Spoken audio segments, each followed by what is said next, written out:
Today, I am so pleased, and I want to thank you for coming, President, to join me in announcing that the Pink Ribbon, Red Ribbon effort to save lives will focus on Tanzania.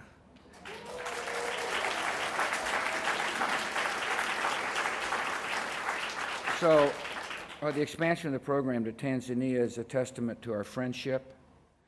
It's a testament to generosity of a lot of people, and it's a testament to the progress that's been made on AIDS here in Tanzania. In 2004, 1,518 adults and children were on ARVs. In 2012, 364,000 people got ARVs. The prevalence has declined from 0.1 to 7.1% of the population to 5.7% of the population. 3.37 million people in the year 2012 received counseling and testing.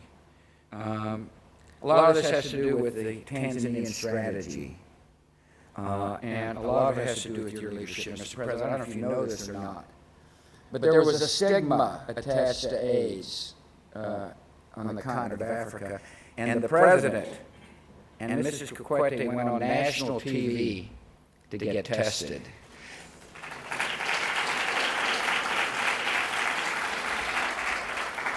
As well, they've adopted a child who lost her parents due to AIDS. I mean, experts say we're at a tipping point here on the continent of Africa in the battle against AIDS. Tipping point means it can go one way or the other.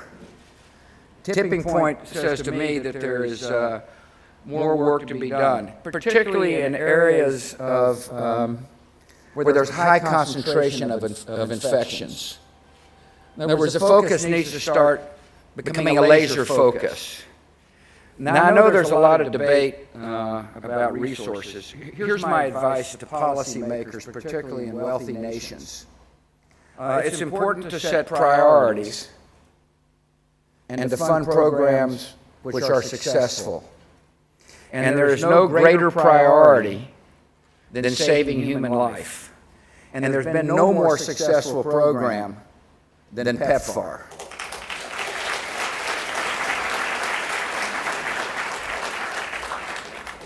One of the really sad conditions is the fact that women who live with HIV are at higher risk of developing cervical cancer. I mean, how tragic is it that the world came together to help deal with AIDS to discover a woman is dying with cervical cancer? I mean, it's a real tragedy, and therefore we've come together to do something about it. When I first learned about the number of deaths on the continent of Africa, it broke my heart. When I learned about how simple the procedure is, it gave me great hope. I mean, after all, we're only talking about a drop of vinegar that will reveal precancerous lesions, and they can be safely removed. And the disease can be prevented with a relatively inexpensive vaccine. So the Bush Institute, along with PEPFAR, Susan G. Komen, UNAIDS, we launched the Pink Ribbon, Red Ribbon Initiative. And I want to thank our partners from BD, Bristol Myers Squibb, the Gates Foundation, Caris, GlaxoSmithKline, IBM, Merck, Qiagen. I mean, we got a big effort. A lot of people care deeply about the issue, and we're proud to be working with them. We started in Zambia and Botswana. In other words, the idea is to start in a couple of countries and develop a model that works and hope it's replicated on the continent of Africa. And we made enormous progress in Zambia. The First Lady of Zambia has been instrumental. I mean, if you're looking about leadership, if you want to find out what you can do in a position of responsibility, look what the Good Doctor has done in Zambia, for example.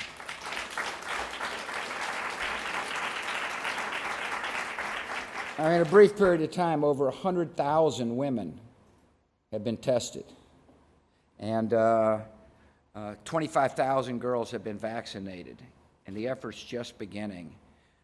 So, Dr. Kaseba, we thank you for your leadership and your effort. One of the joys for me and Laura is to bring a bunch of pals over, that's Texas for friend, and renovate clinics. So in Kabwe, last year, we renovated a clinic. And I was a paint and scrape man. I was the lowest on the totem pole. But it was such a joy. I mean, it was a joyous moment to see the women come to be screened. I'll never forget the smile of the first lady who came in when she was nervous.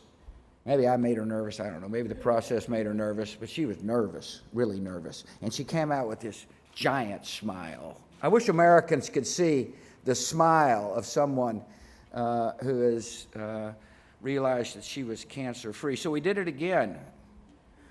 We renovated another clinic. This time I thought it probably needed to upgrade the accommodations a little bit, so we went to Livingston so we could see Victoria Falls. We became a worker tourist.